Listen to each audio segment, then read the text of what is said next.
যখন কোনো নতুন অফিসে জয়েন করি বা নতুন কোনো জবে যখন আমরা জয়েন করি, একটা জিনিস আসে, একটা জিনিস যেটা নিয়ে কথাবার্তা মানে ওরিয়েন্টেশনে হয়তো বা বলে, ইন্ডাকশনের সময় অনেক সময় বলে, সেটা হচ্ছে ছুটি।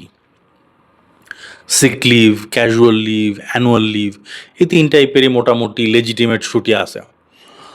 তো এই জিনিসটা আমি আমার ক্যারিয়ারে অনেক দেরিতে যায় শিখছি যে ছুটি নেওয়াটা it's not actually a bad thing. আমি যখন প্রথম জবে জয়েন করি, আমার বাপ আমারে শিখাই দিছিল যে ছুটি ছাটা নিবা না, কোনো দরকার ছাড়া ছুটি ছাড়া নিবা না, কোম্পানির জন্য মনোযোগ দিয়ে কাজ করো। কারণ হ্যাঁ, নিজে এই প্রিন্সিপালে চলছে। হ্যাঁ গো, সময় থিংস ওয়ার ডিফারেন্ট। এবং তারে আমি কখনো মানে লাইফে ছুটি কাটাইতে আমি খুবই কমই দেখছি, মানে দেখি নাই বললেই চলে। কালে ভদ্রে মানে খুবই রেয়ার এবং খুবই লেজিটিমেট কজ ছাড়া তার আমি কখনো ছুটি কাটাতে দিই না। তো উনি আমার ওই সবক দিছে। But later on I realise, কারণ উনি কাজ করছে মানে ব্যাংকে, তো উনি ব্যাংকিং সেক্টরে ছিল, ব্যাংকিং সেক্টরের হিসাব আলাদা। আর আমি তো কাজ করছি প্রাইভেট সেক্টরে। আমি কাজ করছি টেক্সটাইলে, টেলিকমিউনিকেশনে, সেলসে, দেন দেন আসছি এডুকেশন সেক্টরে। তো আমার কথা হচ্ছে যে, তো আমার কাজের ক্ষেত্র ডিফারেন্ট। এবং এই জিনিসটা প্রথম অস্ট্রেলিয়াতে বলছিল আমাদেরকে। পরে আমি বাংলাদেশে কর্পোরেটে এসে জয়েন করি। তো বাংলাদেশে আমার যে বস ছিলেন উনি আমার এই জিনিসটা বলছিলেন যে, দেখেন ছুটি যেটা, ছুটি এটা জমায় রেখে কোনো লাভ নাই। Sick leave, at least sick leave, casual leave যেগুলো আছে এগুলো কাটায় ফেলবেন। কারণ হচ্ছে যে এটা আপনাদের প্রাপ্য। মানে এটা the company is obligated to give it to you.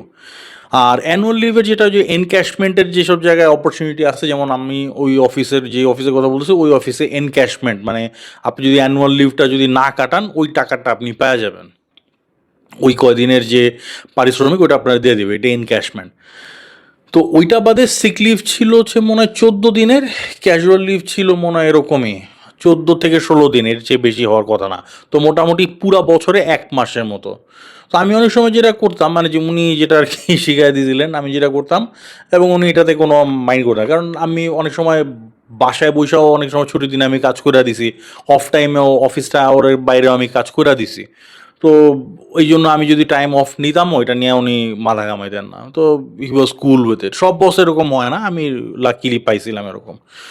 তো সিক লিভের যে ব্যাপারটা সেটা হচ্ছে যে, এই সিক লিভ হইতেছে যে আপনি ছুটি কাটাইবেন, আগে থেকে আপনি বুক করে রাখতেছেন যে হ্যাঁ আপনি আপনি অসুস্থ থাকবেন অমুক দিন।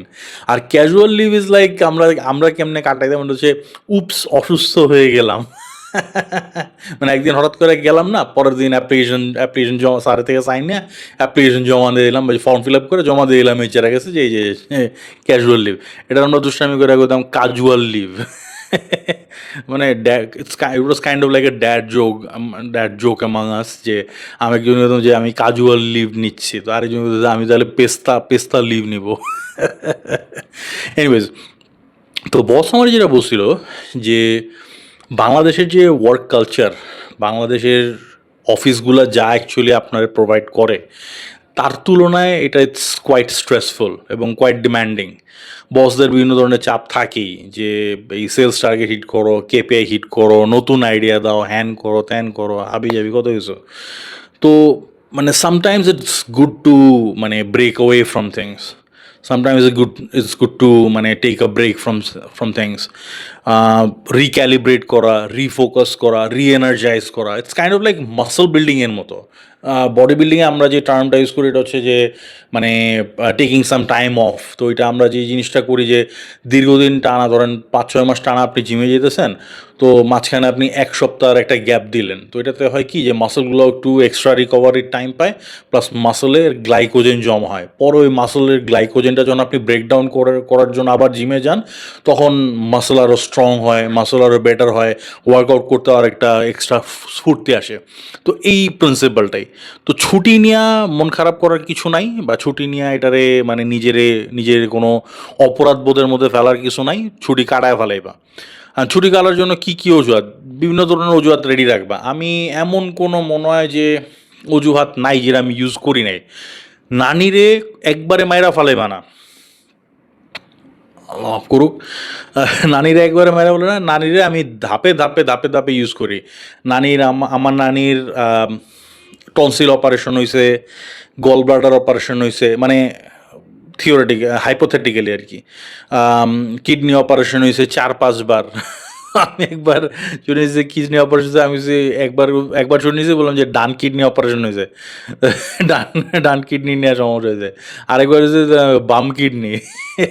তো এরকম বিভিন্ন রিজন রেডি থাকে। তারপর অমুক চাচা মারা আছে, তমুক চাচা মারা আছে। আরেকবার লেজিটিমেট কজ দেখাইছি যে আমি বলছি যে এই ফ্যামিলির কিছু জায়গা জমি লয় কিছু ঝামেলা টামেলা আছে, তো এই জন্য আমার একটু ওই জায়গায় যাইতে হইব।